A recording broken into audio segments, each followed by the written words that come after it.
Broadcasting live from the luxury suite on the plain of Las Vegas. This is Tap Tap Concede. Welcome everybody to Tap Tap Concede. My name is Graham, joined by Kathleen. Hello. Nelson. Hi, I'm here too. And Wheeler.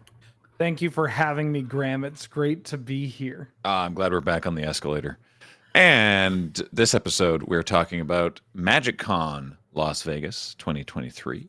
Because we were all just there. And now we are all here at our various homes, for those of you who are watching the video version. Making sure that we're all feeling good before we head back into the office. Signs point to yes, so that's nice. And before we get into it, a reminder, of course, the show is brought to you by you. And you're a support of our Patreon at patreon.com/loadingreadyrun. And we really, really appreciate it. And, of course, Tap Tap Concede is brought to you by Card Kingdom. Check out cardkingdom.com/LRR. Get yourself some cardboard. Play some Magic. I did it this weekend. It was fun. You should try it. If you tell them Loading Ready Run sent me a button, please, they'll give you a little 1-inch button, which currently says, I don't believe in threat assessment. Which I think is largely my doing. It's a good one. Yeah. So, hey, it was MagicCon Las Vegas. It was their big end of year. It's September, but it was the big, all roads led to Vegas. And the four of us were there along with Ben, James, and Beej as well, because we had a booth, which a bunch of people didn't seem to be aware of, which was a shame. But thank you so much to everyone who did come by. That was nice. I say that based on there was a lot of people that were sort of like, they would stumble across it and be like, oh, I didn't even know you had a booth here. We're like, we told you. We said we would. It's so difficult to get the information out there. But, oh well. We did what we could. Yeah. And Nobody if you found listens.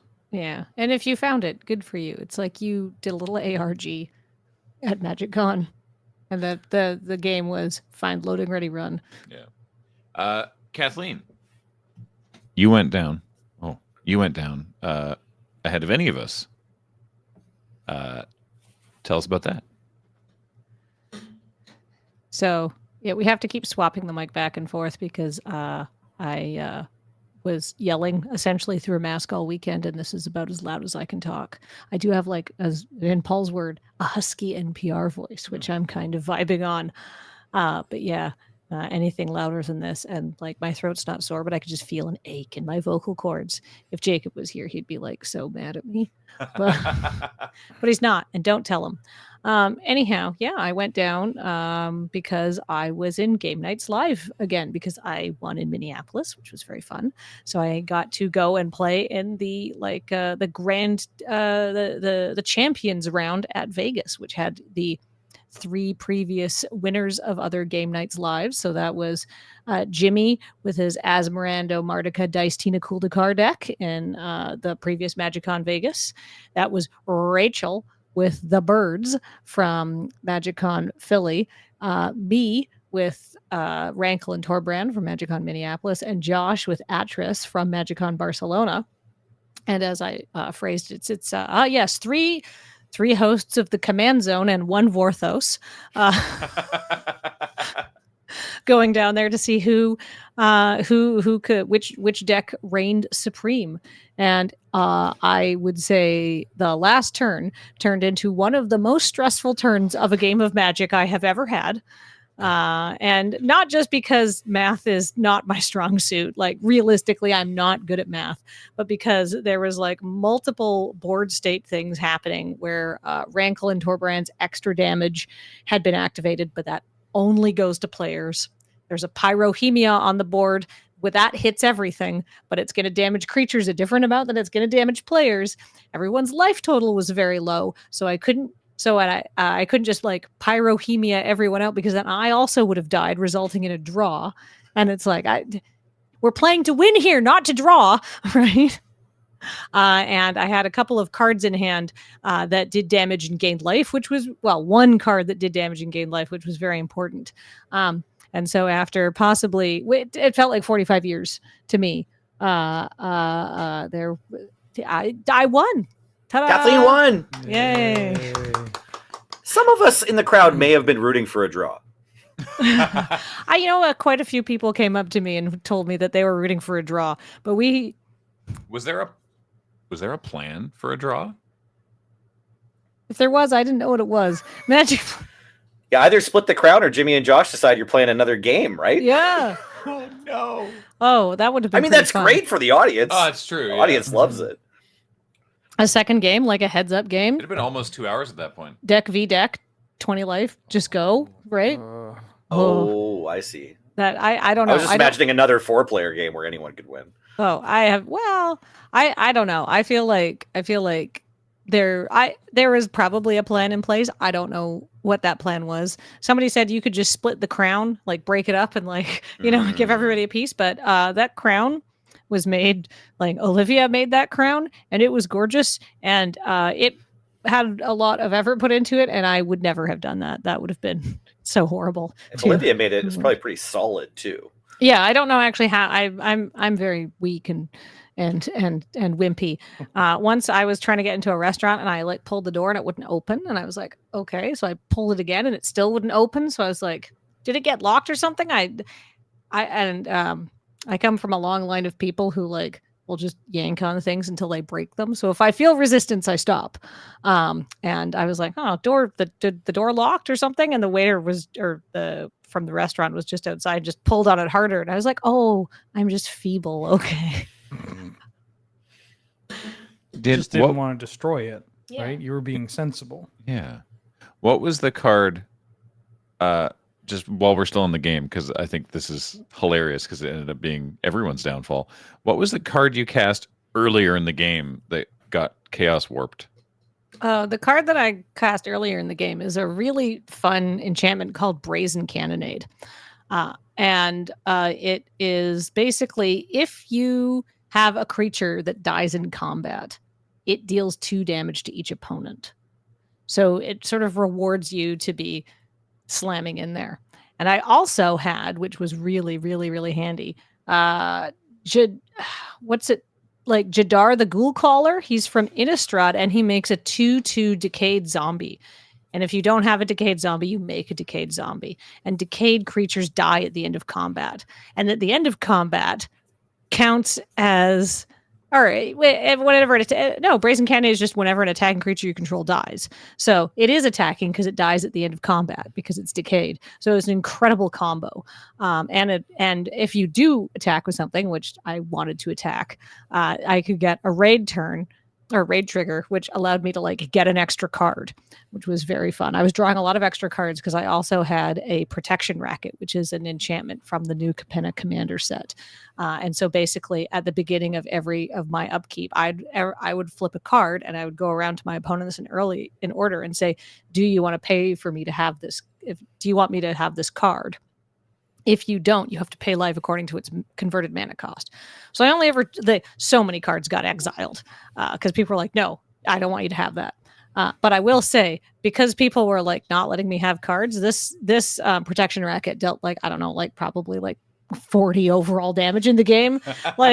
It was effective in its own way. Yeah. So the Chaos War, basically the Brazen Cannonade was a real problem because I got a free attack every turn because with this decayed zombie because I wanted to make another zombie, and the Chaos Warp. Jimmy Chaos Warped it away, which if you're familiar with Chaos Warp, you just you shuffle the permanent into your library, then you reveal the top card of your library, and if it's a permanent card, I get to put it on the battlefield. So out of all the targets in my deck, the Brazen Cannonade was bad, but a Pyrohemia was definitely worse for my opponents. So that was very fun, but I didn't use it for a while because I also didn't want to kill Jadar because Jadar was still getting me a lot of value. But eventually, but sort of in the last turn, which, like I said, took about 45 years, one of the cards that I flipped off the top was a 1-drop from Ravnica called Vicious Rumors. And I sort of cheekily leaned over to Josh. I was like, do you pay the 1? And he was like, nah. But as you see on Vicious Rumors. So Josh let you draw that. Yes. To kill Jimmy with, eventually, right? Yeah. Yeah. But I killed Jimmy with it, but it was instrumental because gaining that 1 life meant that I could pyrohemia Jimmy and not die to my own pyrohemia. So I ended the game at 1 life. Whoa. Incredible, right? Like Vicious Rumors, like during the resolution of that Vicious Rumors, Kathleen actually goes to 0 at the same time as Jimmy, then goes back up to 1. Yes. Then the game checks to see if anyone's dead. Yeah.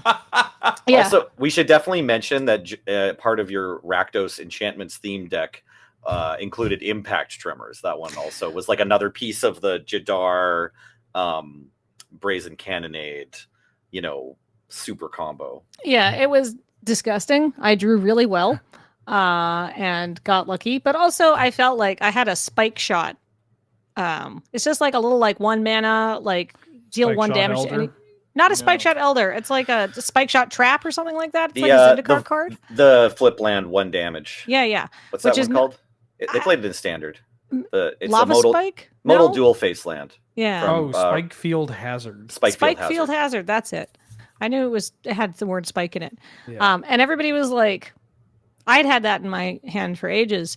But with Rankle and Torbrand's trigger on the stack, that's a lightning bolt to somebody.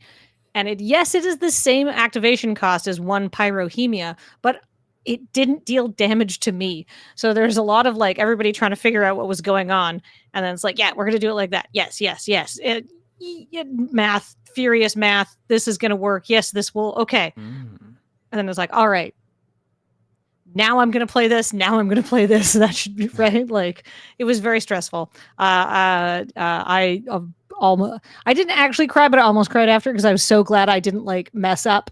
I was really afraid of my section booing me if I had like missed the line, or maybe everybody else booing me. The people, they wouldn't have booed you. The audience of Aggro House was very supportive. Yeah. House Aggro knew what they wanted to do, which was see somebody go aggro. Sideways. Yeah. Yeah, you didn't let them down at any turn. It was like, can we attack? Can we deal damage? Can we cause chaos? You said yes to all 3, every time. So What was that devil? you had Zurzoth as well, Yes. right? Zurzoth. Ooh, that's a good one. Yeah. That's a good card. The funny thing because it's like Zurzoth makes devils if people draw a card that's not on their turn, which is a thing that commander players love to do. Every other deck did it, right? Yeah, so it was making Kathleen a lot of devils, and then when the devils died, this is where some of the challenging math came up because they deal 1 damage to any target. So if Kathleen's targeting a creature, it's 1 damage. With Rankle and Torbrand active, if the devils target a player, it's 3 damage. Yeah. And so it was like, wait, so it's 1 if I do that, but it's 3 if it's there, but it's there was a lot of numbers. Yeah, there's a lot of numbers involved because everybody's life total was very, very, very low at this point. And Rachel's was like, she started off that turn at like 30 life or something like that. So it was like trying to work out where to send things and who to zap to in order not to kill myself, but to kill everybody else. It was horrible. You mentioned earlier that you think you're not very good at math, Kathleen, and then you went on to describe a story where you figured out how to kill all 3 players in 1 turn through like high life totals from lifelink and Jimmy having like 4 foods to activate on board and also being like super entertaining while you did it. I don't know how entertaining I was while doing that. To be, I do remember at one point. I kept watching.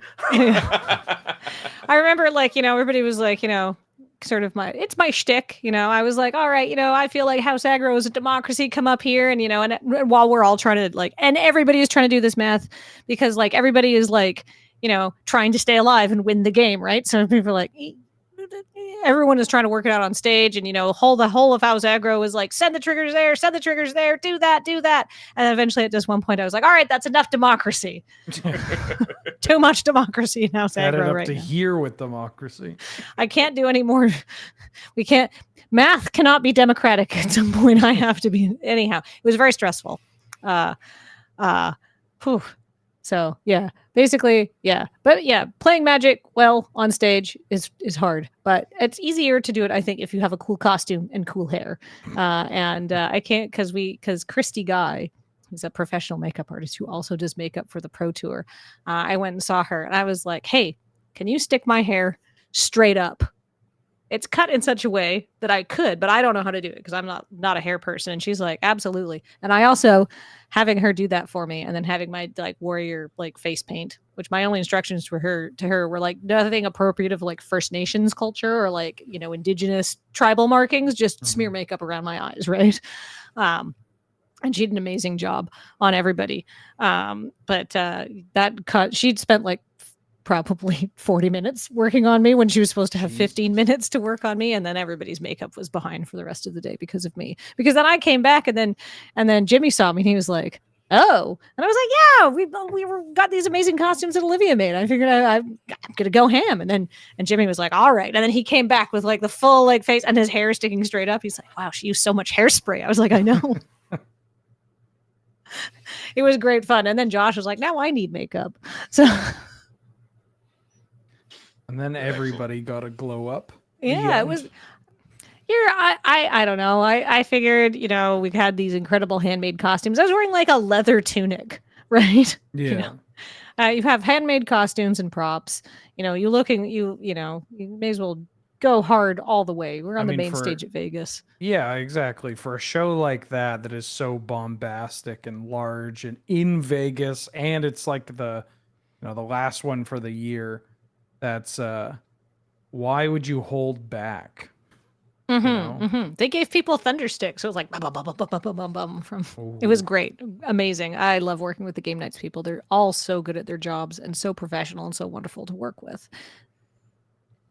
And after that game, then you got to finally start sort of enjoying the weekend, because obviously Friday was like, So, what are some other things that happened over the course of the weekend at MagicCon Vegas? Nelly, what did you get up to?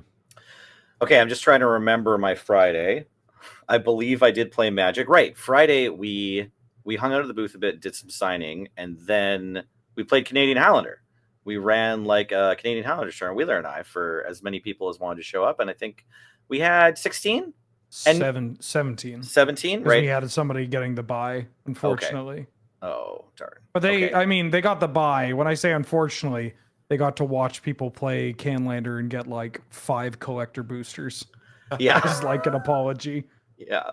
Yeah. Shout out to Pharmacist Judge, who ended up running the thing. I was like all ready to be like, okay, we're going to do this old school on pen and paper. And then once I had collected everyone's names to start that process, more than one person said, but including Pharmacist Judge, was just like, why don't we just use the companion app? And I'm like, oh, I just never have as a TO. Like, you know, I'm like, this is what I'm familiar with or whatever. And then he had pairings started before I had like gone to the second step. So props. Thank you very much, Min. Appreciate you. But yeah, that was super fun. And then I actually played. I played through the third round of that. Most people left to go watch the beginning of Game Nights, I think, or there might have Wheeler could tell me maybe if there's another thing happening that afternoon. But yeah, I played all 3 rounds, had a great time, met a bunch of cool Canadian Highlander players, and then I missed your intro, Kathleen, but I got to get to Game Nights for like round 2. People were like playing Mana Rocks. I rolled up and got to watch like basically all of the game. Were you in that same crowd, Wheeler? Did you come watch Game Nights, or did you have something else Friday? No, I left after I played 2 rounds. I won 2 rounds. And then I was like, I need to get some kind of food in my system and cycle fluids. And then I immediately came back and just played more Highlander against people. Awesome. Yeah. And then Saturday we had our chaos sealed, so all of us were involved in that, right? Yeah. And if you haven't gotten the chance to play one of these yet, the way it works, we've done a few different iterations, but the last 2 have been the same. We do a big draft, so it's like think Hearthstone Arena or like chaos sealed vibes. You'll open a pack and take 1 card, but then you're never seeing that pack again. So don't worry about signaling or anything, or being in the same colors as your neighbor is fine. You'll never find out. And then we draft 3 packs at a huge table, and then we open 3 more packs. And then at this one also, there were enough collector boosters that then everybody also got a collector booster. So it's this weird like 7-pack draft plus sealed, kind of bonkers limited decks. and then we played 3 rounds of best of 1 games, and I think I kind of got trounced this time. Oh no, I went 2-1. It was okay. But yeah, I just opened Gruff triplets and tried to play that. Oh yeah, This guy. I want Yeah. so the one of my favorite steps of this. So it's chaos. So everyone gets these like 6 random boosters, and generally there's like a fair amount of stuff from the last couple of years, and then one thing from like a while ago. Like someone had a pack of like M 2014, or like Core Set 2014 or something, or like Yeah, I had one of those. or like there was some other really old stuff. Someone had Theros. Yeah. I There's drafted a a lot card of from Theros Theros. at my table. Okay, yeah. And so you get 6 packs, and then it's up to each player individually to pick which 3 they want to draft and which ones they want to open as Right, I forgot this step. sealed. And so the discussions that we were having within like the sort of the 6 to 8 people I could talk to in my pod of 16, it was really interesting to be like, oh no, and like this one, like I got a pack of Dragons of Tarkir, and we decided that should be one of the draft ones, because it's like it had some really good rares and a bunch of nonsense. So that one we were happy to open and ship along. And it's really funny because I opened a pretty bad rare. I opened Dragon's Tempest, which is 1 and a red for an enchantment. When you cast a flyer, it gains haste until end of turn, and if a dragon enters play under your control, then it pings your opponent equal to the number of dragons you control. So I was like, no, I'm not going to take that. And of course, I immediately get past a dragon, which was hilarious. But I took Silumgar Butcher, which is the 3/3 for 5 with Exploit. So if you sacrifice a creature when it enters the battlefield, then you can give an opponent's creature -3/-3, and thus began that deck of red, black, lots of removal. That's the deck I ended up putting together. And then, so the same person, shout out to you, I don't recall your name, who was like, I think you should draft the dragons and keep the Crimson Vow for your sealed pool. I was like, all right, sure. That I've got my deck list here. That 1 pack of Crimson Vow had Lacerate Flesh, Bleed Dry, Belligerent Guest, Headless Rider, and one other one. I got 5 cards out of that 1 pack. Also That's ended a up lot. playing. Yeah. Also, I played 60 cards, which is the same thing I did last time because I didn't want to put in the brain power to cut it down to a 40 card deck.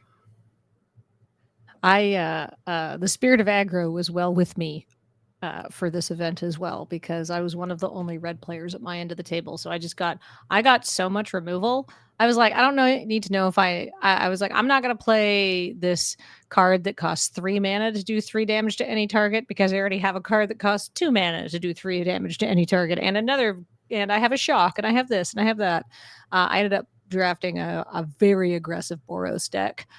Just because I had a lot of red removal, and I had a lot of like aggressive white and red creatures with like enter the battlefield effects and stuff like that. And for my packs, I kept I don't remember what the third one that didn't really work out that well for me, but I kept a pack of Dragon's Maze, because I was like, I don't want to send this down the table.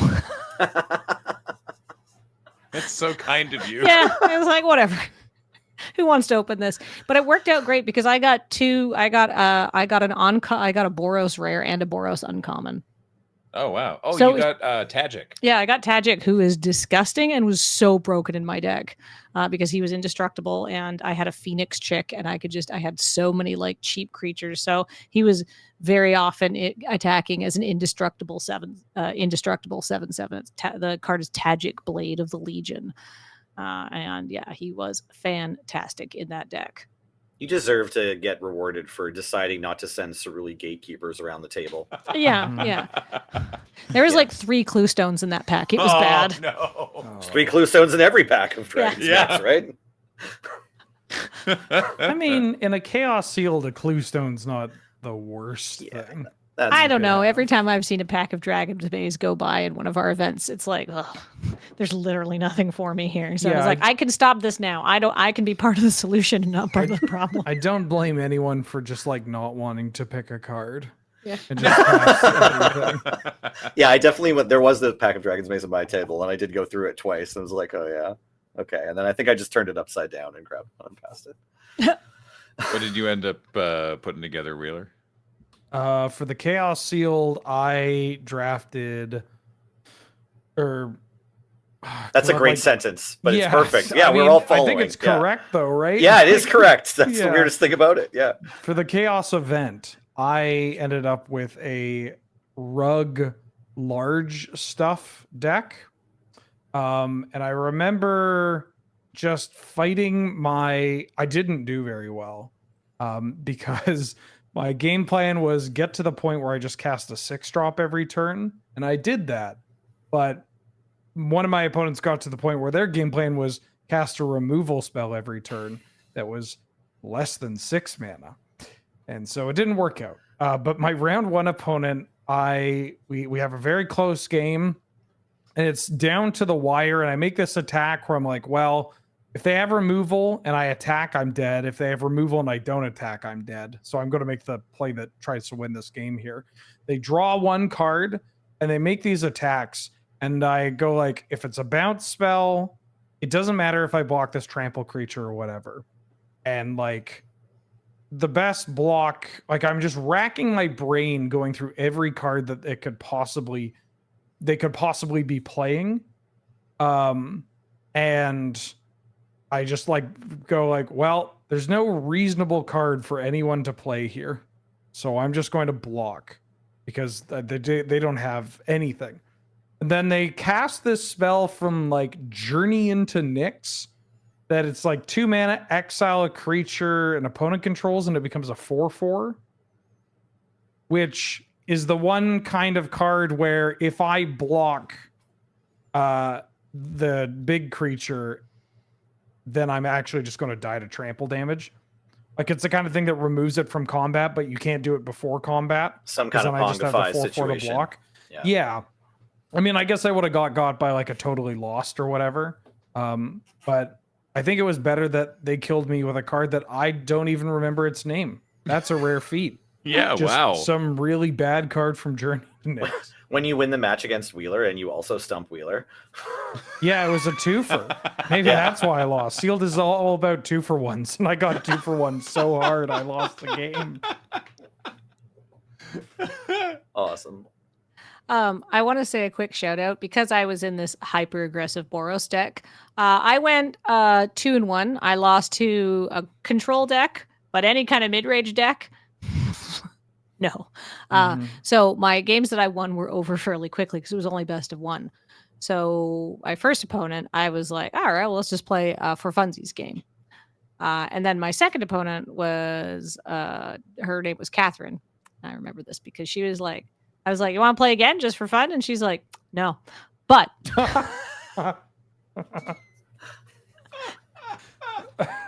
She was very funny. that response. no, but I have Dan. Do you want to play Dan? Oh. So I got to play some Dan between rounds, which was choice and one of a very fun experience because I'm not very good at Dan, but it was. Played Dan before? Yeah, I played it on a stream once, or I played it on the Dan stream we did. The Dan stream. So I was like, heck yeah, I'd love to play more Dan, but it's really hard. One of my Canadian Highlander opponents had Dan to play as we were waiting for the next round to get paired. And I had a good time I too. also played Dan this weekend. Nice. Yeah. I gotta ask Trick for his dog list. He put together mono green Dan with Wild Mongrel called Dog. Oh, I fought not at this event, but I fought someone with Devil, and it's all Vexing Devils. And like cards that deal like 3 damage or flashback or give haste. That was sick. That's the best Dan variant I've ran into. Nice. Because it's just that's just an interesting kind of thought. It's like, do I play this 1 mana 4/3 against my opponent's deck that also just is filled with 1 mana 4/3s and burn spells? I also really like the symmetry of like cheap 4-power creature. You know, because the Dan player I played, I'm sorry, I forget who it was that had Dan, but thank you for sharing with me. It was my first time playing Dan. They're just like, I usually just put the dice counter on a 5. It's just, you know, you have 5 life points against the Dan, and that's the only thing that deals damage. And nothing in the Dan pile increases power or gains life or deals damage to a player. Nice try, bud. Eat the psionic blast to the dome. Yeah. It is. I feel like the Vexing Devil version of Dan should be called Dome. Maybe it was it? Maybe it was called Dome. Dome. I like that. It had a good name. Right. Maybe it's just I'm thinking Devil because I watched the Netflix One Piece like yesterday. I hear it's all right. How is it? I tricked Kiefer into watching it because he hates all anime, and I was like, "Hey, how are you enjoying this?" He's like, "Yeah, it's fine." And I caught him laughing, and I'm like, "I got you." Okay, I'm gonna try that then, because Kendall also hates anime. I was just explaining to Beej last night, and I'm constantly trying to like describe an anime by its plot to see if I can get her to be like, sounds interesting, and then I turn it on, and she's like, "Oh, I hate cartoons. I don't want to watch." But yeah, maybe I should just be like, "Oh, this new show, One Piece. I don't know. It's got some good reviews. It's amazing. It's amazing that a live action anime adaptation isn't complete crap. If you can get Kiefer hooked, then it's like great news. We are never going to run out of episodes. Boy, do I have 1,131 chapters of something for you. Wait, was Cowboy Bebop terrible? I didn't watch that one either. No, Bebop's good too. This is a good anime podcast now, by the way. Yeah. Oh, the live action Cowboy Bebop. No, that's terrible. Yeah, that's bad. Okay. Yeah, that's. I would rather stab my eyes with scissors than try to watch that again. See, the nice thing about scissors is it's, again, a great 2-for-1 because you can get both eyes with the same pair of scissors. Exactly. I only need a single pair. This is a really awesome horror podcast now. Okay, let's move on past our chaos event if everyone's shared their stories. I do quickly want to shout out Pharmacist Judge again, who didn't know until like earlier that day that he'd been assigned to that event and ran it very, very well. So thank you, man. Really appreciate that. That happened too. Yeah. Yeah, Pharmacist Judge was just saving our bacon left and right this weekend. Yeah. There was a pajama party that night. Yes, although I will say most of the Magic community had been informed of the theme and had gone, yeah, nah. So very few people showed up in pajamas. But Nelson did. And a bunch of other people did. Like all of Crim's crew showed up in onesies, right? Like some people were rocking it. Some people were trying for it. And a lot of people... I texted a bunch of the game nights people because we have a group text for like planning things. And they're like, we're going to the party. It's like, oh, I'm at the party. And I just texted, I'm at the party and I have opinions about music, ! Yep. And honestly, I ended up leaving because I'm not a dancing person. I'm in fact incredibly socially awkward. And I just, don't like big... Like it was in the convention center, which was great because it meant like, it's really hard to get places in Vegas. You need to get a car to go anywhere. It's really not walkable. So I understand why they had the convention center just to make it easy for people to get there and not have that be a huge barrier, because in Barcelona, the venue was like a 25-minute Uber ride away. It was like an hour by car. Yeah, it was a very long commute. So this one was, I think, better for getting people to be involved, but I don't like going to like a big club environment, which is kind of what it felt like. And I was like, oh, this is not my scene. My scene is like sitting in a room with like, and just having like chill conversations. But everybody was like, what did you think of the music, Kathleen? And I was like, well, apparently the second half pivoted towards like greatest hits of the 1980s a bit, which, I think speaks to the general age demographic of Magic players, and also the fact that 80s music is very timeless. It's just good.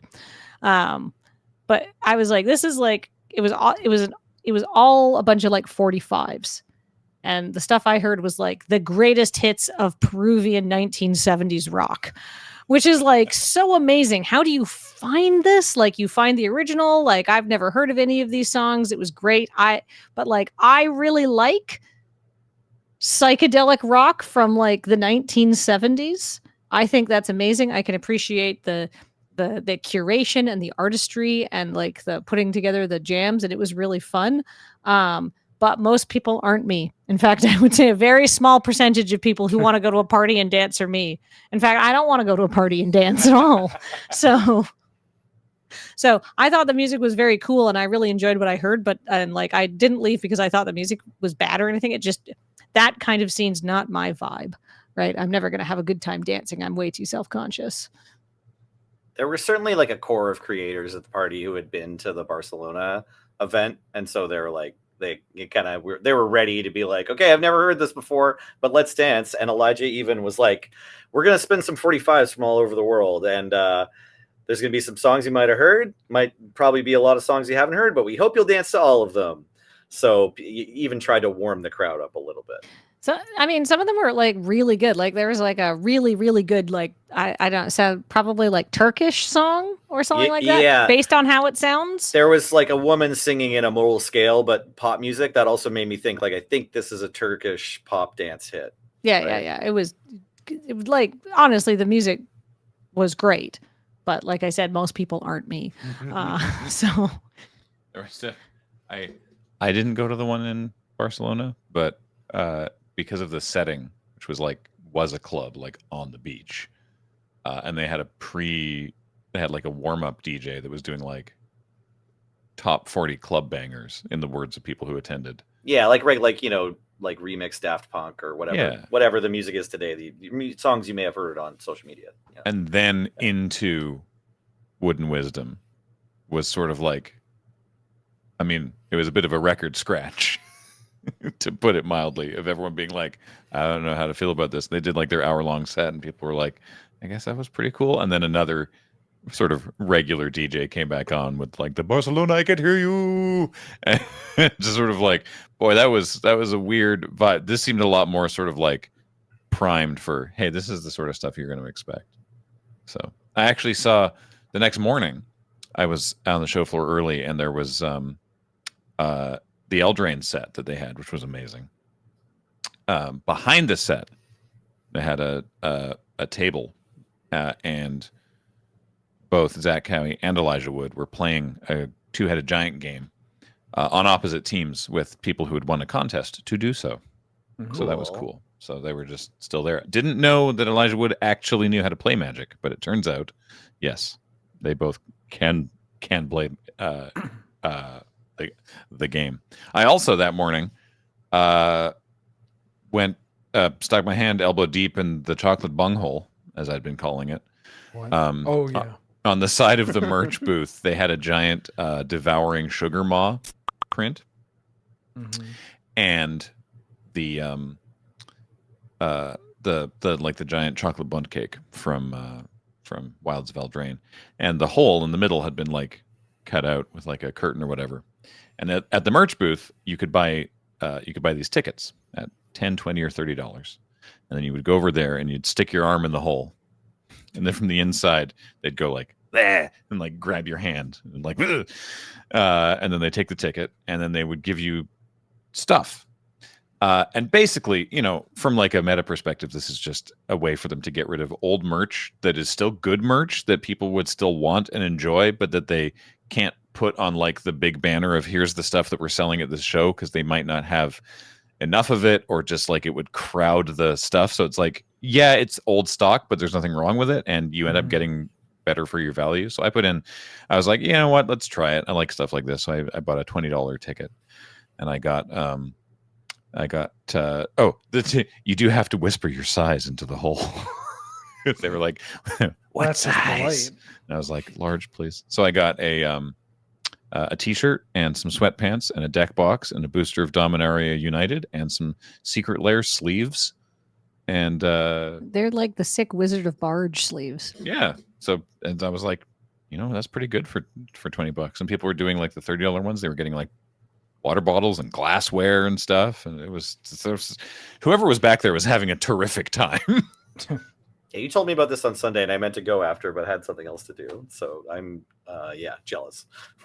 Well I done. mean, I'm kind of glad that I never got around to doing it, because Graham and I are very devoted carry-on only people. And so we buy very, very, very few things at one of these events. And I think if I had gone and gotten a single thing more, we would not have been able to close our suitcases. We were so so packed of stuff.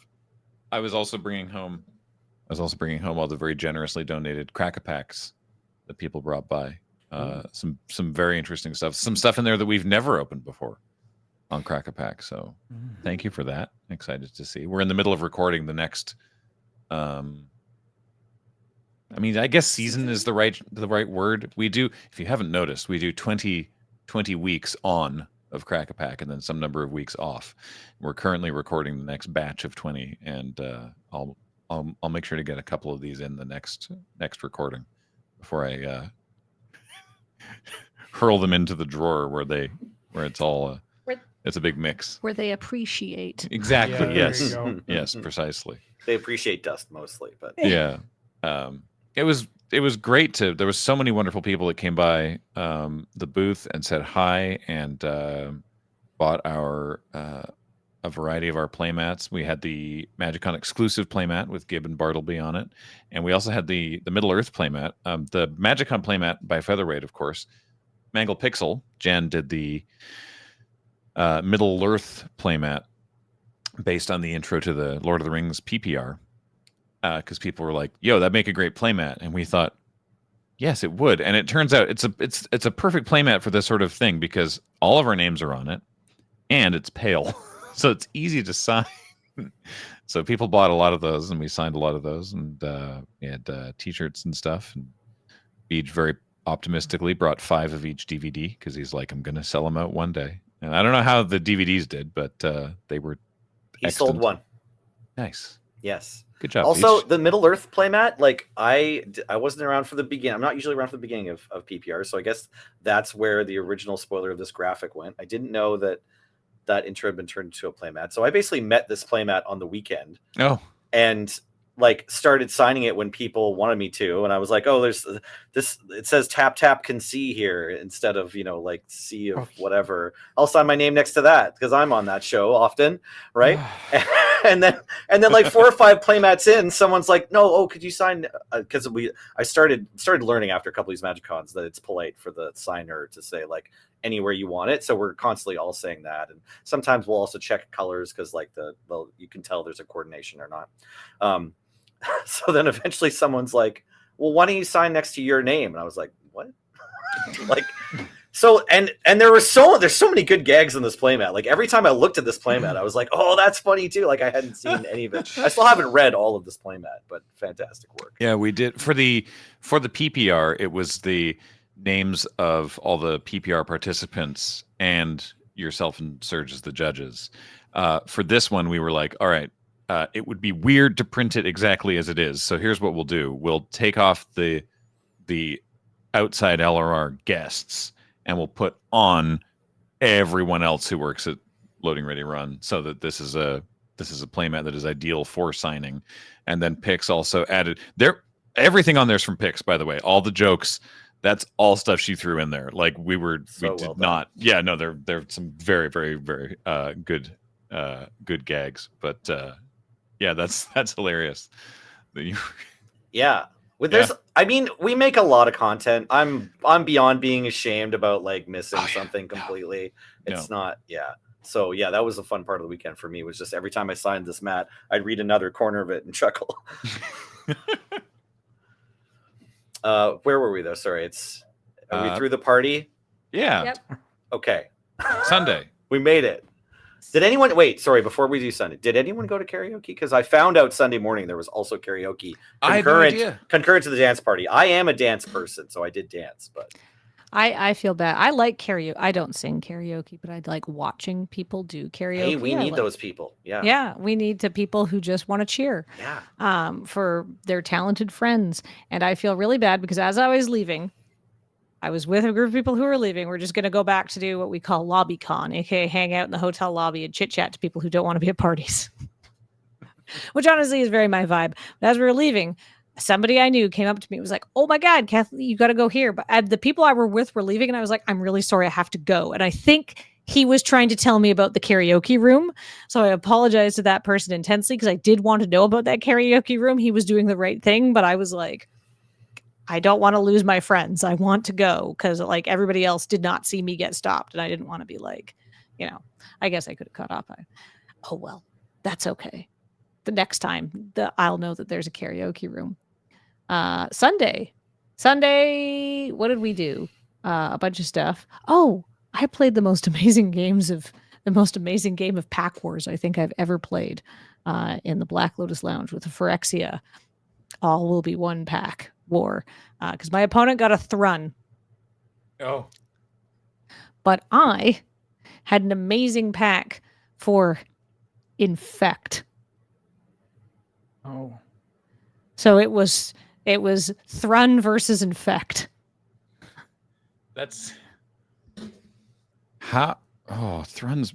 This is the Phyrexia all will be one Thrun. Yeah. That card's not real. Not that usually beatable. Yeah. Yeah. So how'd that game go? It doesn't have vigilance, right? No. It doesn't have vigilance. No. And what happened was I had a lot of infect creatures. So at a certain point, they had to stop hitting me with Thrun because they needed to leave Thrun back.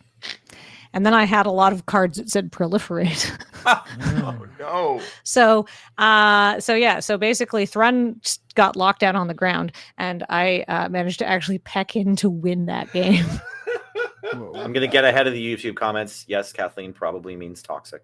Oh yeah. Oh yes. Yeah. Toxic. Yeah. Thank you, Nelson. Yes, I had like two. I had a bunch of cards with toxic. I had like the flyer that jumps another card that you have with toxic, right? So like all of this stuff, like it was really, really, really close. But basically, like it was just like sneak in the damage there. It was amazing. Awesome. And then we all do Gavin's event, or was it a cadre event? I did Gavin's event at like noon. I did Gavin's event, but unfortunately, I had to drop early because I had to go to a D&D panel that I was on. But I played some very good games. I played some very good games of Commander, and I felt so bad because I had an opponent, and the game was so good and so sweaty, but like it had just come to an absolute stalemate. And I looked at my watch, and I went, I have to go. And he went, oh, so we shook on it. But I have a good. We have to travel back in time because I have a good story from Saturday. Yes. Okay. I too was on a panel. Shivam and I did a live version of Shivam and Wheeler Love Magic. We had Gavin Verhey on as a special guest. Cleverly dubbed Shivam Wheeler Live Magic. I changed it to Shivam Wheeler Live Magic. Yeah, I like that. And it was we were talking about Battle Bond, and we're covering the mechanics, and there's a returning mechanic in Battle Bond, which is support, which is from Oath of the Gatewatch. And Gavin's talking about support, and he's like, support's not really a mechanic though that has any, big fans. Like it's a mechanic you like, but that nobody's like really in love with support. And I go, oh yeah? Well, check this. Let's give a round of applause, please, for Saddleback Lagak. Yeah. And the entire room explodes, right? Clapping so loud.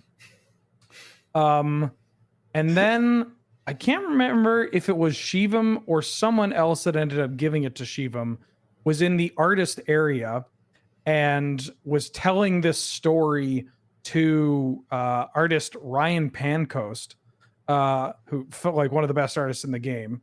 And they liked the story so much, they gave me the Saddleback Lagak that they were using to test their pens, and it's got it signed and everything. Awesome. Yeah. So this is a sick little memory from the weekend. I love Saddleback Lagak. So many people love Saddleback Lagak. Hundreds of fans. That podcast was great. Our panel. The panel was great. Although my interaction with it involved having to find it and being confused and being very late. Yeah, yeah. Unfortunately, probably your D&D panel was probably off in a room that was several steps from the main hall, Kathleen, or did you get to be on the main stage? No. We were in the same panel room. Right, so okay. I actually tweeted pictures with like red arrows drawn on them. Oh, smart. They like go down this hallway that says Black Lotus Lounge and has no markings whatsoever to indicate that the panel room is here. And then right beside the sign that says WotC staff, no entry. Yeah. Yeah. Yep. We will be providing some polite feedback to our contacts at Wizards, just so everyone's aware. Yeah. Honest review, though, last 25 minutes of the Shiva and Wheeler Live Magic podcast was a lot of fun. Yeah, it was so good. I went and saw that podcast, your live podcast, and it was great. You did a Thank very you. good job with all of your slides. I liked when you had these are Shivam's cards, which you described as surprisingly hateful. And you had a little picture of Shivam down in the corner. You had a little picture of Gavin down in the corner for his. And then your picture was just a hooting monkey, which I thought was from Monvuli Ooze, Yeah, right? It was the Monvuli Ooze monkey. Yeah. Hey, that surprisingly hateful comment was fair. Gavin and Wheeler both picked cards from the set that ook. That card, wow.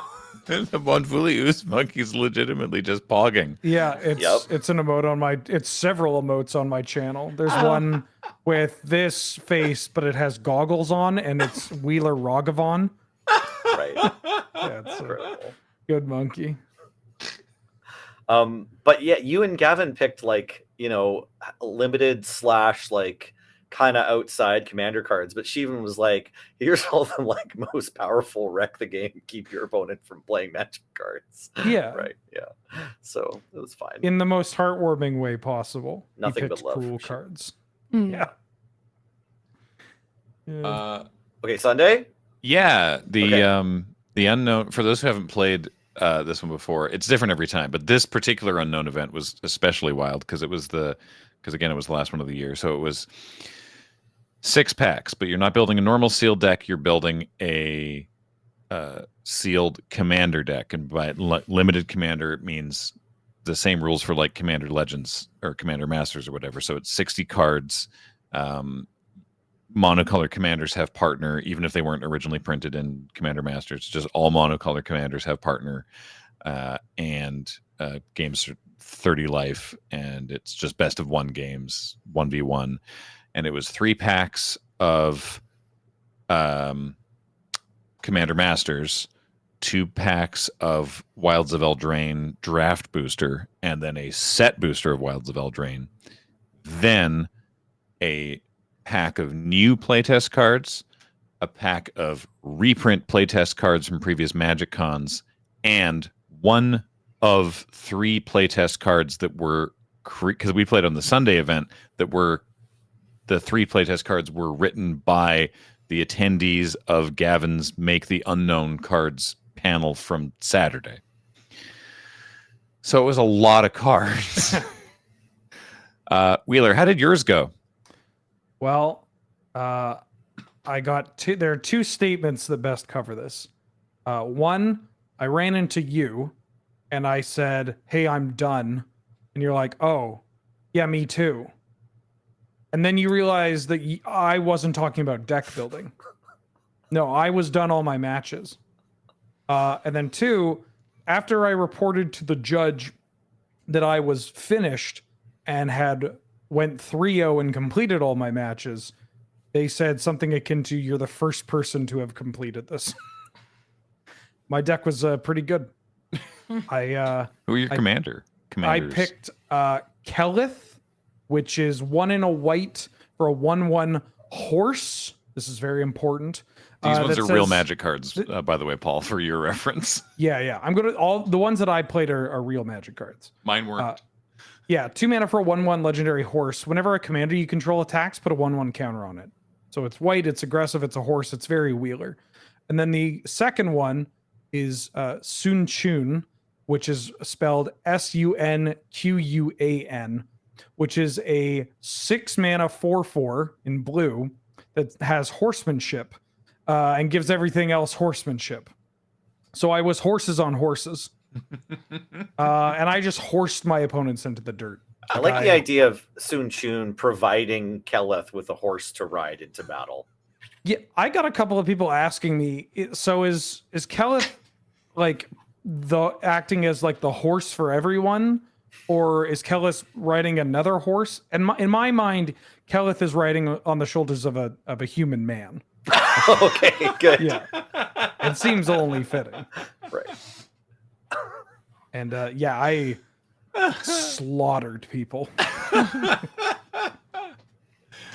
I saw I heard that there was a card, and I'd never seen this card before, and I have still not seen it. A card called "Math is for Blockers" Yeah. in the unknown Yes. packs. Oh, I could get it out of my bag if you want to wait. Oh yes, please, please, Okay, please. I'll be right back. Keep going. All right, I'll talk about my commanders in the meantime. So I ended up with 2 commanders, both of which were from the unknown event. So I don't know if these are on Scryfall. I don't think they are, so I don't think you're going to get to see them. So I'll describe them the best I can. Sticka, hang on, I have photos. Sticka Playtestress, as in like sticker. 2 and a white for a 2/3, and whenever you cast a playtest card, draw a card. This only happens once per turn. Partnered with Rampant Growth. It's rather rampant, growth. There's a cycle of these from the unknown event playtest cards that are called spell commanders. They're spells that can be your commander, and so it is just rampant growth. It's 1 in a green. Search your library for a basic, put it into play, right? But then to cast it subsequent times, you have to pay the commander tax. So it's like turn 2 rampant growth, turn 3 Sticka, turn 4 rampant growth for 4 mana, but you draw a card and then ramp even further. And I played just a ton of I played as many playtest cards as I could. The most messed up one was Mysterious Confluence. It's 5 mana colorless instant, and it's worded in a way that makes this work in the rules. But basically, you just get to cast a random confluence for free, 1 of the 10. Because there's the 5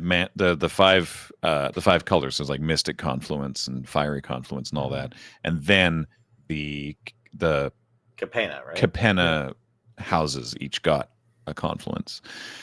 So you would just roll a d10 and pick one at random, and both times I cast this in 2 games. Both times they were just a colossal blowout, and because both times I was like waiting until my opponent made a big attack, and then it was like, all right, before I declare blockers, cast this.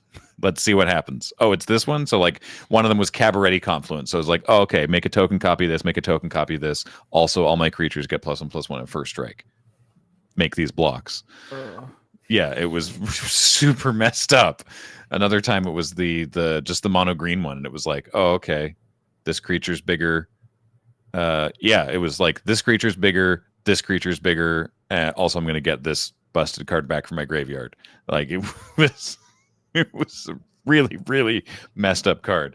But I did face down on several occasions one of the brand new cards that had been made in the panel the day before, which was Kevin. Kevin was just from the weekend. Yeah. Do you have one? I don't have one. I don't, but there was a Kevin next to me. I didn't open Kevin, but I saw it. I have a Kevin somewhere. You have a Kevin somewhere? Yeah. I don't remember what It's is it dragon? Yeah, it's definitely 4 red. Like it was 8 mana. 8 mana for an 8/8 dragon. Legendary dragon. It didn't have haste. No, thank God. It's like the only thing it didn't have. But otherwise was like an 8/8 Acroma. Yeah. Yeah. Like I used the because I had so much ramp, I had a lot of extra cards in my deck, so I had like in terms of the balance between, it was still 60 cards, but just like my land balance. After the first game, I was like, I need to cut land. So I was running like the fog from Wilds of Eldraine. And here we go. Kevin can't be countered, which is a great line of rules text. Mm-hmm. Devour 2, Flying, Mountain Walk, Rampage 2, Bushido 2, Trample over Planeswalkers. Players can't gain life. Whenever Kevin deals combat damage to a player, gain control of target land that player controls and untap it. There's one more line because I played the shadowy assistance or what, I can't remember what it's called. The one from Eldraine that's like prevent all damage that be dealt to you and creatures you control. So my opponent goes for this big attack, and I'm like, haha, get you. You know, I cast this. And my opponent legitimately got to be like, I have bad news. Kevin also reads, damage can't be prevented. Oh. It's this. There's too many. Look at the rules text. There's too many words on it. Admittedly, the words aren't as scary on the words of Questing Beast, but yeah. Well, so here's the thing. Gigantic wall of text. They were like, you should take that back. So I did. I was like, all right, well, I won't cast that then, since Kevin says damage can't be prevented. The game, I don't die then, but I'm doing a lot worse than I would have been. And then it was either the next turn or the turn after that, they played a different card, which was questing cosplay. Oh. That's like a. I got it here. Oh, is it an aura? Or I thought it was like a creature. It's 1 and a green for a 1/1, and when it ETBs, you create a questing roll and attach it to target creature. That's it. And then it gains all the abilities of questing beast, which also includes damage can't be prevented. So he put all the questing beast abilities on Kevin. Oh no! Yeah, it was super messed up. So I lost that game. It's a big Kevin. Big Kevin. Oh my goodness.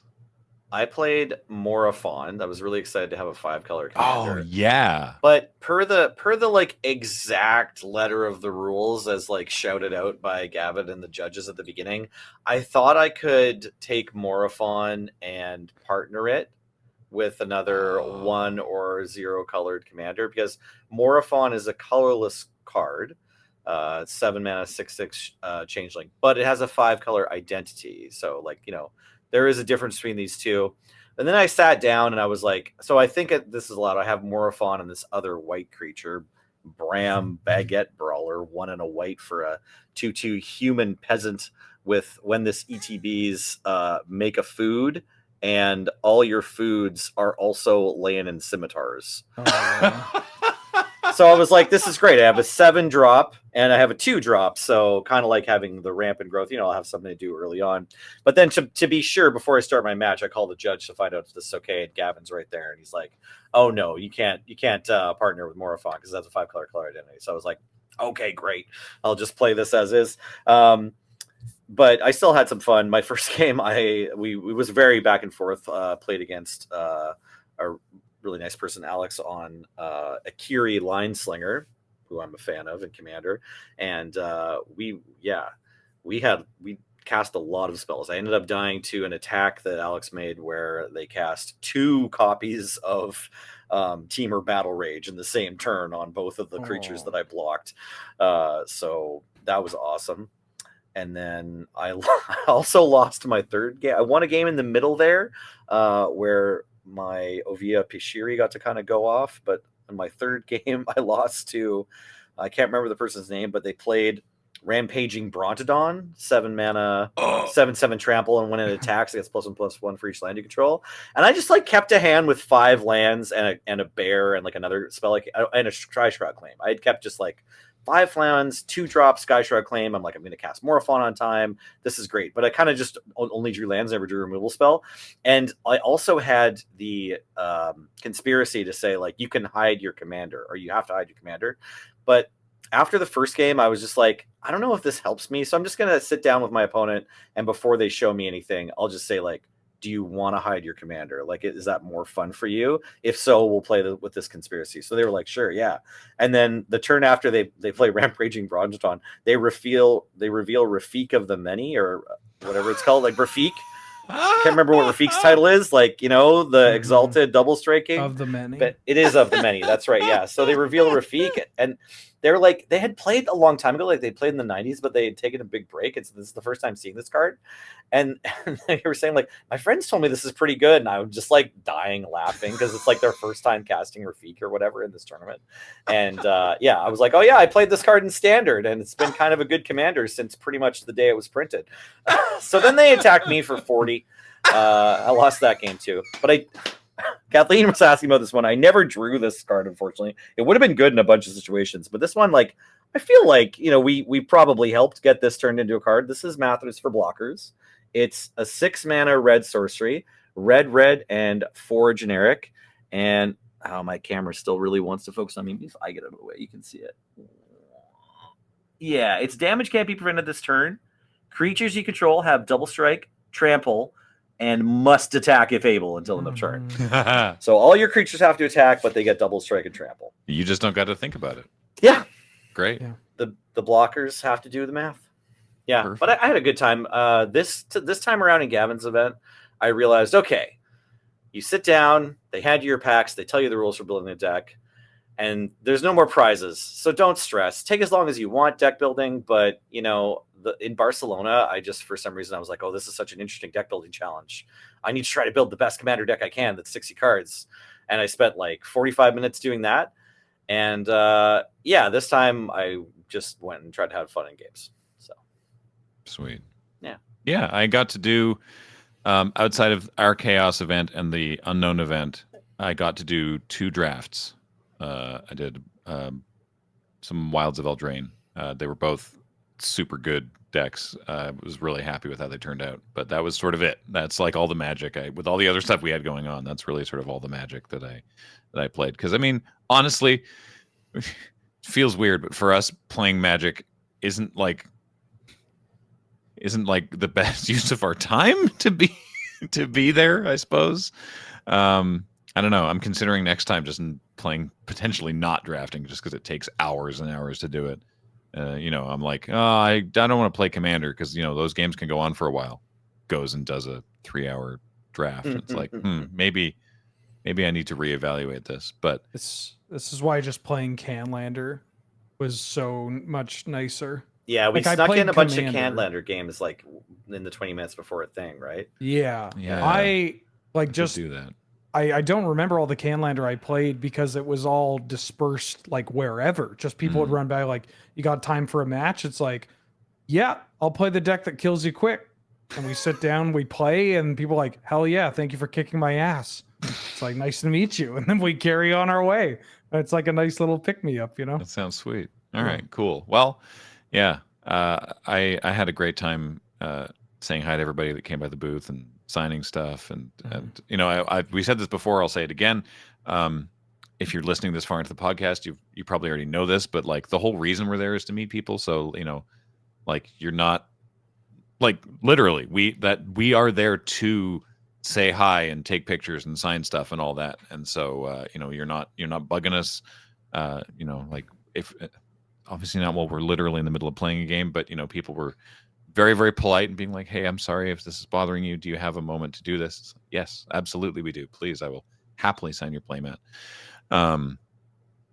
It was really great to meet everybody. So yeah, thanks for that. Thanks to Wizards, thanks to all the judges, obviously, thanks to the folks that run the thing, but mostly thanks to everyone who came by to say hi, because it was a great time. And we'll see you in 2024 at those things, I guess. Hopefully. They said, Tell Wizards that you like seeing us. yeah. Chicago, I think, is the first one. I don't know when. The But I'm Windy excited. Apple. The Windy Apple. City of Brotherly Wind. The Big Windy. I am going to take us to the wrap up there. A reminder, the show is brought to you by Card Kingdom. Please check out cardkingdom.com/LRR. Get yourself a button, buy yourself some cardboard.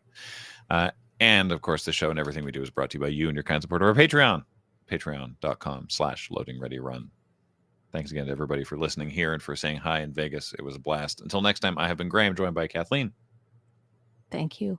Nelson. So great to meet you all in Vegas. Wheeler. Okay, bye. Paul has been running tech today.